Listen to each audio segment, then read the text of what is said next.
She thought she was buying silence. 22 acres of cracked runway and wind-hollowed hangars, just far enough from town to forget the parts of her life that still stung. Leila Baldwin arrived with a socket set, a stubborn will, and a past she never spoke about. But hidden beneath the farthest hangar, buried under rust and concrete, she found a sealed steel door, one her name had no business being connected to. Turning that handle would wake more than old history. Before we dive in, let us know where you're watching from. And if stories like this make your pulse quicken, hit that subscribe button, because what Leila uncovers next will shatter everything she believed about her family, her future, and the sky above her. The airfield wasn't much to look at. Just a long stretch of fractured pavement that once guided planes, now split open like tired skin beneath weeds and wildflowers. The wind drifted lazily here, like even it had grown weary of circling the rusted hangars. Leila stood with her hands stuffed into her jacket pockets, staring across the tarmac as if it might answer her if she waited long enough. The key in her palm still felt warm from the real estate office. She hadn't expected it to feel like a weight, but it did. She'd signed the papers without ceremony. The deed called it Old County Airstrip 17, a relic from before the Cold War ended, shuttered in the late 70s and forgotten since. Her mechanic shop back in town had folded last spring, and the house her grandmother left her sold just high enough to buy this place. 22 acres, 5 collapsing buildings, and silence stretching for miles. Everyone said she was running away. Maybe she was. But when she looked at that land, she didn't see failure, she saw space. Enough to vanish, to rebuild, maybe even to start over. The main hangar became her base. Concrete floors cracked like a map of old scars, steel beams webbed with bird nests and rust, but it had good bones. She spent her first week cleaning, hauling scrap, and patching roof leaks with more hope than skill. Nights brought a heavy kind of quiet, the kind that wasn't just absence of sound. It pressed in, waiting to see if you'd break. She slept in a makeshift loft of plywood and scaffolding. No plumbing, no internet, just her, a cot, and a buzzing battery lantern that hummed louder than the wind. Each morning, she brewed coffee on a camp stove and walked the perimeter, boots crunching over gravel and broken glass. She told herself she was checking for trespassers, but truthfully, she liked pretending she was guarding something worth protecting. On the 12th day, she found the hatch. It was half buried behind the farthest hangar, hidden under an overturned oil drum. At first, she thought it was just a drainage cover, or maybe part of the old fuel system. But when she rolled the drum aside and brushed away layers of dirt and moss, she saw it. Bolts thick with rust, reinforced steel edges, and a handle flush with the surface. Painted faintly across the curve, barely visible until the sun caught it, were the words, IC-7. Leila crouched, her heartbeat louder than the wind. It wasn't just a panel. It was a door, and someone had gone through a lot of trouble to keep it sealed. Her fingertips brushed the metal. It was cold. Unnaturally cold, like it hadn't felt sunlight in decades. Something about it didn't feel historic. It felt recent. Buried on purpose, that door wasn't on any property maps. Even after night fell and the stars burned sharp and lonely above the airfield, her thoughts stayed locked on that hidden hatch. The wind made the roof groan, and a loose shutter clanged somewhere in the dark. She tried to sleep, but her mind kept replaying the way the sunlight had glinted off the steel. It wasn't just that it was hidden, it was that someone wanted it forgotten. The next morning, she brought tools, a pry bar, a headlamp, a portable grinder she hadn't used since closing her shop. The bolts were heavy-duty, the seams welded shut like someone wanted them sealed forever. That alone made her spine tighten. This wasn't a drain cover or storm shelter. It was locked up like something dangerous waited inside. And still, she couldn't walk away. It took hours to cut through the welds. The grinder spat sparks across the concrete, dust clinging to her sweat. At one point, she paused to breathe and realized the air near the hatch felt cooler. Not shaded cool, but wrong cool, like something beneath it was pulling the heat out of the world. She checked her phone. No signal. Not even a flicker. By sunset, the final weld snapped with a crack that echoed down the runway. The handle shifted when she tested it, stiff but movable. She hesitated just for a moment. Opening it alone wasn't smart, but hesitation had never stopped her before. She braced her boot against the edge and pulled. It groaned like a beast waking from sleep. The hinges screamed, then the hatch lifted, slowly. A rush of air surged up, cool and dry, as if from a tomb. A spiral staircase descended into pitch black. Concrete steps fading into a void without end. Leila stood at the edge, breath caught somewhere between fear and fascination. Her instincts whispered, "Call someone." But she'd learned a long time ago. No one ever came when she called. So she flicked on her headlamp and stepped down. Dust swirled thick in the beam of her light, untouched for decades. Her boots left the only new prints. The corridor stretched ahead, bare concrete, rebar showing through, silent as a grave. Then she saw it. Another steel door. This one with a keypad, long dead. But carved into the wall beside it were words that froze her blood. Baldwin authorized personnel only. She staggered back, heart hammering. That was her name, her father's, her grandmother's. This place didn't just hold history. It held her history. She stared at the words for so long she lost sense of time. They didn't fade or blur. They just waited. She reached out, fingertips tracing the etching. The letters weren't painted. They were molded into the wall, deliberate. As if whoever built this place had always expected a Baldwin to come back. The silence thickened. Then came a faint vibration under her boots, a hum, barely there, more felt than heard. It reminded her of standing near a live power line in a dead forest. She stepped away from the door and turned down the corridor. Whatever was behind that keypad could wait. She wasn't about to start prying open military steel alone underground. But the hallway wasn't empty. At its far end, her light caught the edge of a room. Inside, dust floated like ash. It was a control center, or what was left of one. Metal desks faced blank monitors, wires dangling like veins from the ceiling. A filing cabinet lay tipped on its side, drawers torn open, binders scattered like bones. She knelt, picking up one of the binders. The cover was yellowed and brittle, the title barely visible through the grime. Test Flight Logs, IC Series. Her breath hitched. The same letters as on the hatch, IC-7. She flipped through the pages. The handwriting was neat, precise, military shorthand. Dates ranged from 1969 to 1975. Each entry listed weather, altitude, flight duration, and something labeled VTL functionality. She frowned. Vertical takeoff and landing. In the 1970s? You won't believe what they were testing out here. That was decades before VTOL technology became even remotely standard. Beside the flight log sat a narrow box filled with rolled blueprints, the paper yellowed and sealed tight with crumbling rubber bands. She slid one free and unrolled it carefully. The sheet crackled like dry leaves, fragile but alive with sharp, deliberate ink. It was a diagram, something shaped like a jet but sleeker, stranger. The wings were short, almost vestigial, and the engines compact, designed for vertical lift. It looked nothing like any aircraft she'd ever seen, and yet, deep in her gut, she knew this wasn't some experiment that never left the page. This thing had flown. Leila's pulse quickened. Her eyes dropped to the signature at the bottom of the schematic, W. Baldwin. Her hand trembled. William Baldwin, her grandfather. She remembered flashes of him, calloused hands, a faint southern drawl, the smell of oil and pine. He died when she was 5. Her father never spoke of him, not once. Suddenly, this stopped being a mystery. It became personal. Whatever happened here, whatever had been erased from record, her blood was tied to it. Then, in the corner of the room, a light blinked. Soft and green. It didn't make sense. She hadn't touched a switch, and the bunker had no power lines, no hum of generators, no solar feeds. Yet the terminal flickered steadily, like a heartbeat. A quiet, patient pulse, almost as if it had been waiting for her.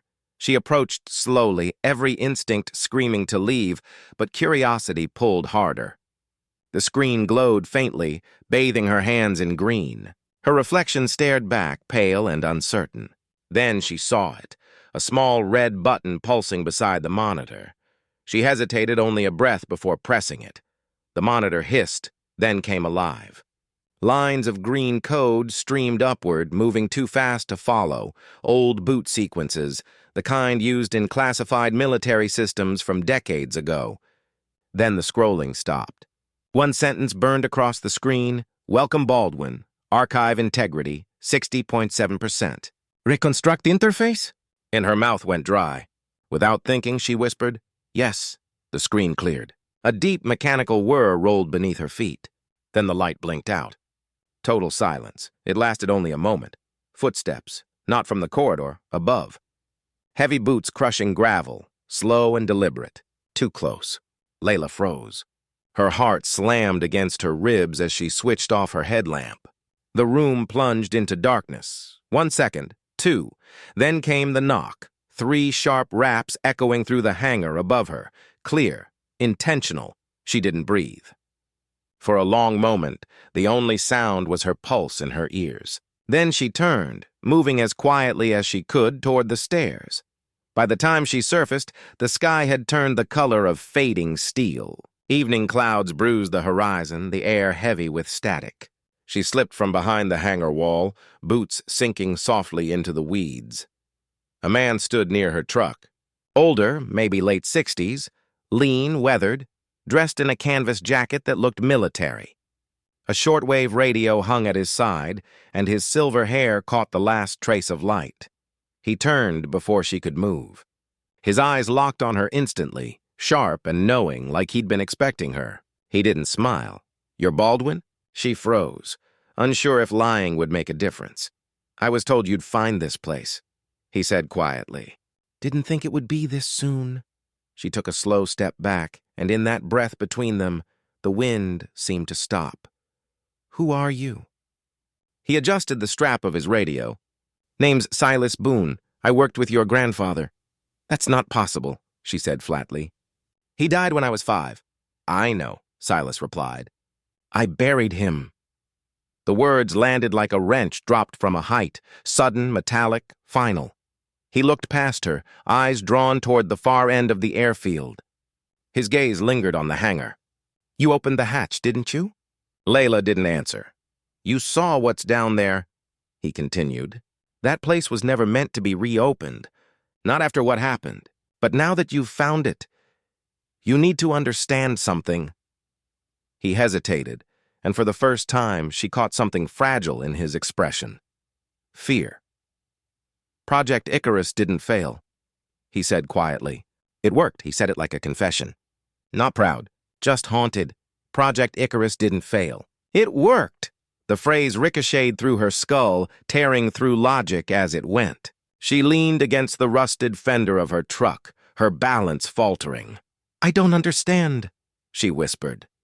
Silas didn't move closer. Instead, he reached into his jacket pocket and pulled out a metal flash drive. Old, dented, scarred. He held it out like something cursed. "This belonged to your grandfather. You should have found it after the red binder." Leila took the drive. Her fingers brushed his, cold, calloused.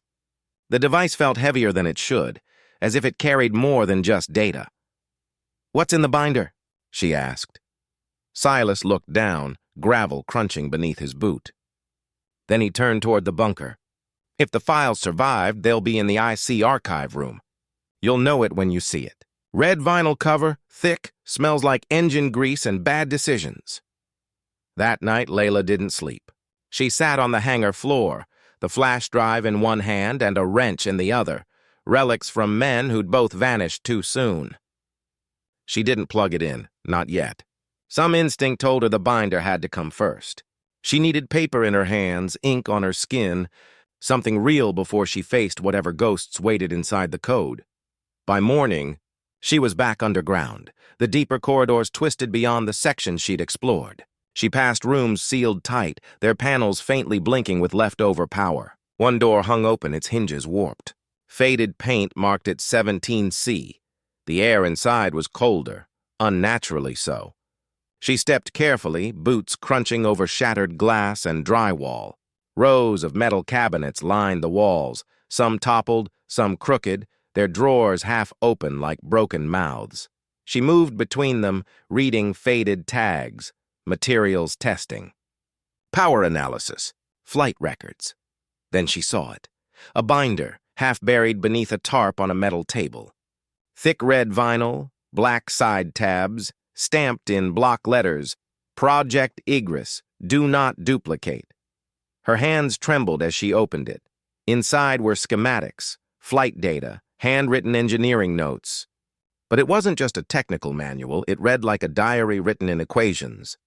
References to something called a reactive compression core, drawings of an engine design that didn't match anything she'd ever studied, pages. Described propulsion systems running without combustion, powered by magnetic resonance, fields and something labeled simply ALS-17. Then, she found a photograph and black and white image, edges curled with age. A craft, triangular, smooth, no wings, no rotors, strange markings along its surface. In the corner, faint handwriting read, Test 7 reached stratosphere in under 4 minutes. Immediate recall. No tail signature. Leila stared, her pulse pounding in her ears. This wasn't just advanced, it was impossible. It shouldn't exist. The following days blurred together, dust, sleepless nights, and a growing list of impossibilities. Leila barely left the bunker. She pored over the red binder by lantern light, moving between its pages and the crates she'd once ignored during cleanup. One by one, she opened them. Inside were components wrapped in foam and steel clasps, pieces of a machine that defied explanation. Cylindrical tubes etched with spirals, transparent alloy sheets she couldn't identify, coils of metallic fiber that shimmered like liquid graphite when her light hit them. She brought several back to the hangar, setting them on her workbench. For a moment, exhaustion vanished. Her scraped hands shook from excitement instead of fear. The engine from the binder haunted her. The impossible one, the one that seemed to run on theory alone. Yet here it was, built and documented in her grandfather's own handwriting. Late one night, she couldn't resist. Using her last working multimeter, she ran a small voltage test across one of the coils. It didn't just react. It responded. The reading spiked, far beyond what she applied. The coil seemed to generate power from nowhere. A high, crystalline tone filled the air, vibrating like a glass about to shatter. Then it stopped. Her workbench light flickered once and went dead. Leila ripped the leads free and stumbled backward, breath sharp in her chest. Whatever this thing was, it wasn't dead. It was active. The next morning, Silas returned. He stood at the hangar entrance, the early light catching the dust around him. "You opened the binder," he said, no hint of question. She didn't bother denying it. He stepped closer, his eyes sweeping over the table, the metal pieces, the coiled alloys. "This tech doesn't belong in civilian hands." "I'm not a civilian," Leila snapped, louder than she intended. "This was my grandfather's work. My name is in that bunker. My family built this." Silas didn't argue. He just nodded, slow and grave. "And they buried it because it worked too well." He lifted one of the smaller components carefully, holding it as if it might bite. "This isn't a propulsion engine. It's a field generator. It doesn't just make a craft fly, it makes it disappear. From radar, from satellites, maybe even from sight." Leila's throat went dry. "Then why hide it?" Silas set the piece down gently and looked at her. His voice lowered, thick with something heavier than guilt. Because the last time it was tested, it didn't just vanish from the sky. It vanished for 12 minutes. And when it came back, the pilot wasn't the same. Leila swallowed hard. "What do you mean?" Silas met her gaze, steady and haunted. He remembered things that hadn't happened yet. People who weren't born. Wars that hadn't been fought. He hesitated. He screamed about light that breathed. He said softly, "Your grandfather called it a miracle. I called it a mistake." He didn't elaborate. He didn't need to. The phrase "light that breathed" clung to Illa's ribs like smoke. She'd heard her share of hangar legends and barroom conspiracies, but never anything like this, and certainly not from someone like Silas, whose weathered face looked carved by years of silence and obedience. She wanted to demand proof, to force answers from him, but something in his eyes stopped her. This wasn't a story he'd memorized. It was one he'd survived. That night, Illa sat alone in the control room, the red binder open across her lap, surrounded by her grandfather's scrawled notes, pages filled with the impossible. Most of it was complex, the kind of engineering brilliance that left her breathless, but hidden between the formulas were fragments that read like confessions. One page simply read, if they knew what it touched, they'd bury it in concrete and salt. Another said, time bends, not breaks. Bends. The name Icarus appeared again and again, circled, underlined and followed by question marks, as if even her grandfather hadn't fully grasped what he'd built. Near the back, a list of test pilots appeared. 6 names, 5 marked with medical notes and exit reports. One name, R. Albright, stood alone with only 2 haunting words beside it. Test 7. Duration unknown. Recovery partial. Ila's hands trembled as she turned the next page. A photograph, grainy, black and white. It looked like a security still, inside a hangar not unlike her own. A triangular craft hovered 2 feet off the ground. No visible landing gear, no propulsion, only the air beneath it rippling as if disturbed by something unseen. Beside it stood a man in a flight suit. His helmet was off, but his face was blurred, melted by heat or time. In the corner, almost erased, were the words, IC-7 Albright. She couldn't stop staring. The longer she looked, the heavier the air felt around her. Then, buried near the back of the binder behind a tab labeled Audio Logs, she found a stack of printed transcripts, black box recoveries. She flipped through them until one froze her cold. It began with static. Then a young voice, Albright's. Altitude holding.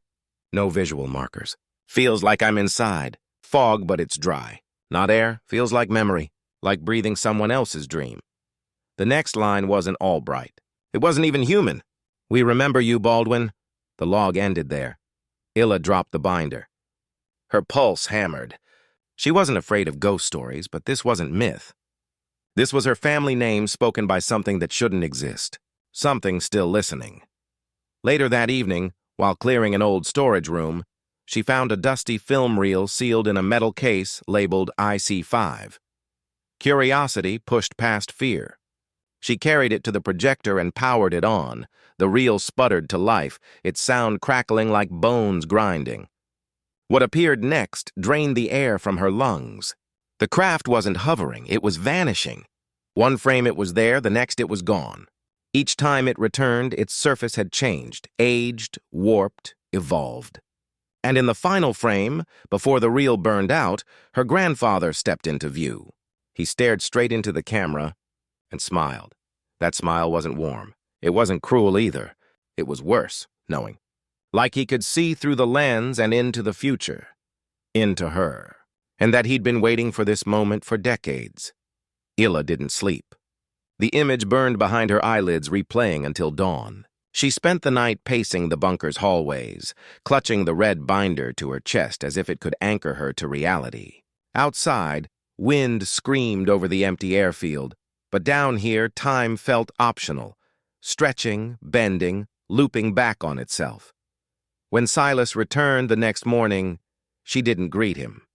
She just handed him the binder, opened to the final page, and waited. He studied the still frame from the reel, his face unreadable. So, he muttered finally. He left it behind. What is this? She asked, her voice barely steady. A time machine? A weapon? What did they build? Silas exhaled, the breath of a man who'd carried a secret too long. It started as propulsion research, he said. Your grandfather promised a new way to break atmospheric limits.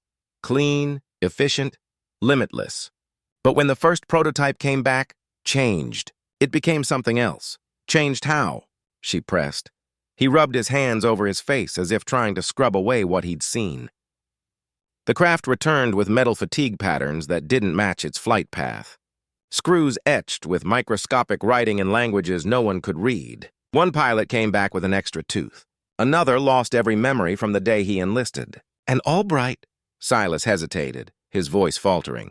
He spoke in poetry for 3 days straight, then never spoke again. Ila gripped the table edge, trying to steady herself. Why didn't you destroy it? Silas looked at her, eyes haunted. Because it didn't feel evil. It felt like a message, one we just couldn't understand. She shook her head. "You buried it. We had to," he said sharply. The higher-ups wanted to weaponize it, stealth tech, temporal displacement, you name it. But your grandfather saw something different. He said the machine wasn't just mechanical. It was alive. Silas reached into his coat and pulled out a sealed envelope, edges yellowed with age. He wrote this the night before the program was shut down. "Told me to give it to whoever found the site next. I prayed that day would never come." He slid it across the table. Leila opened it with trembling fingers. Inside was a single letter, written in her grandfather's familiar hand. The ink was faded, but the message was sharp as a blade. "To the one with my blood in my mind, if you've found this, the door has opened again. But don't let them fly it, not until you feel it. Icarus doesn't belong to the sky. It belongs to what waits beyond it. Please, if you love this world, close the hatch." The letter ended there. Leila read it 3 times. Then her gaze drifted toward the blueprints scattered across the table. For a moment she swore they were watching her back. She folded the letter carefully and tucked it into her back pocket. As if its weight could keep her tethered to reality, even as everything around her whispered otherwise. But sanity was a shrinking island now. Every hour spent in the bunker felt like standing between 2 mirrors, past and future bending around her in endless reflection. The machinery whispered with possibility. The craft wasn't complete, not yet, but in her mind. The pieces were already assembling themselves, fitting together with the ease of muscle memory she shouldn't have. For 2 nights she hadn't slept, sketching the reactivation sequence over and over. The red binder helped. The flash drive helped. But what guided her wasn't logic. It was something deeper, something humming in her chest like a low, ancient frequency. She could feel the layout before she understood it, as if her grandfather had wired the blueprint into her blood, or something else had. That morning, Silas found her inside the bay. The craft's parts were arranged across an elevated platform she'd welded together from scrap steel. A rough fuselage glimmered under a skylight she'd cut open herself. Silas stood quietly as she fastened the final panel, her movements reverent, steady. "You're close," he said. She nodded, eyes fixed on the machine. "The propulsion array's intact. Core stabilizers are in place. I found a secondary battery system in the lower subvault. If I run both, I might get a short ignition window." Silas looked pale. "You're really going to launch it?" "I have to know," she said softly. "What it saw. Why it came back." "Different." He shook his head. "You won't just find answers, Leila. You might not find yourself." She turned to him, her voice calm but unyielding. "That's a risk I take every time I rebuild something broken." Silas didn't argue. He only handed her a folded slip of paper. "You'll need this." She unfolded it. A sequence of strange symbols, familiar yet unreadable, burned into her memory from the schematics. "It's not a passcode," Silas explained quietly. "It's a sequence Icarus doesn't unlock with a key. It responds to patterns, thought rhythms, and those symbols. They're not just commands, they're coordinates," she finished. He nodded once, eye as the generator roared to life. Lights along the panels blinked in staggered rows. The hum returned, louder now, resonant and melodic. The craft shimmered, not with reflection, but with vib. They stood together at the edge of the launch bration, as if reality itself was trembling around it. Then came the sound, tires on gravel. Multiple vehicles, heavy, purposeful. Silas's face hardened. "They found us." Leila didn't hesitate. She climbed into the cockpit, her fingers dancing across the controls as if she'd done it 1,000 times. The console flickered alive. Launch code, Icarus ready. Outside, black SUVs screeched to a halt. Men in dark suits spilled out, armed and moving with precision. Silas stood in the hangar doorway, arms raised, not in surrender, but in defiance. Inside, Leila exhaled and pressed enter. The world paused. A tremor rippled through the hangar floor as the ignition sequence began. Lights raced across the fuselage, blue at first, then blazing white, pulsing like a heartbeat. Leila gripped the console, every muscle taut. Outside, agents shouted orders at Silas, weapons raised. But he didn't move. He stood firm, stubborn, solemn, a man with nothing left to lose. Inside the cockpit, the air thickened, not hot. Not cold, just dense, folding inward. The screen flickered. The sequence Silas had given her pulsed with light, matching her breathing.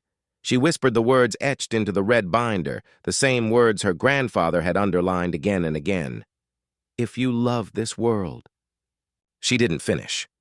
She didn't have to. The craft rose, not with fire or noise, but silence.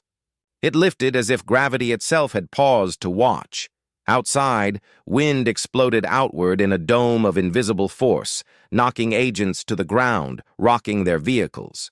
Silas held his ground, eyes locked on the rising machine.